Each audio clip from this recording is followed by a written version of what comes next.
23 বিধানসভা নির্বাচনের ধাক্কা কাটিয়ে ত্রিপুরায় ঘুরে দাঁড়াচ্ছে তৃণমূল। সোমবার দক্ষিণ ত্রিপুরা জেলা থেকে সিপিএমের 30 জন কর্মী সমর্থক যোগ দিলেন তৃণমূলে। উঠল পশ্চিমবঙ্গের মুখ্যমন্ত্রী তথা তৃণমূল সুপ্রিমো মমতা বন্দ্যোপাধ্যায়ের নামে জয়ধ্বনি। উঠল তৃণমূল কংগ্রেসের সর্বভারতীয় সাধারণ সম্পাদক অভিষেক বন্দ্যোপাধ্যায়ের নামেও হর্ষধ্বনি। আর যোগদান মেলার পর ত্রিপুরার যুব তৃণমূল সভাপতি শান্তনু সাহা জানালেন, খুব শিগগিরই রাজ্য সভাপতির নাম ঘোষণা করবে তৃণমূলের ত্রিপুরা শাখা। আজকে আমাদের দক্ষিণ জেলা থেকে আজকে সিপিএম থেকে আজকে ক্যানাডাং রিয়াং কামদেব ত্রিপুরা এবং রাজীব দেববর্মার নেতৃত্বে সিপিএম থেকে 30 জন সক্রিয় সদস্য সিপিএম আজকে আমাদের তৃণমূল কংগ্রেসে যোগদান করেছে।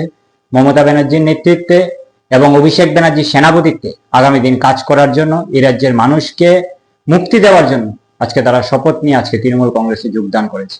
আর কিছুদিন আপনারা লক্ষ্য করবেন যে আর কিছুদিনের মধ্যেই তৃণমূল কংগ্রেসে আরো ব্যাপকভাবে এই রাজ্যের জনগণ এই যে বর্তমান যে একনায়কতন্ত্র যে হুলিগান্ডা রাজ চলছে তার থেকে মুক্তি পাওয়ার জন্য আমাদের তৃণমূল কংগ্রেসে ব্যাপক অংশের একটা জনগণ যোগদান করছে। শক্তি বাড়িয়ে ত্রিপুরা বিধানসভা নির্বাচনে তৃণমূল কি করতে পারে সেটাই এখন দেখার। দেবাশিস বসু ও রাজা সাহা রিপোর্ট, ক্যালকাটা নিউজ।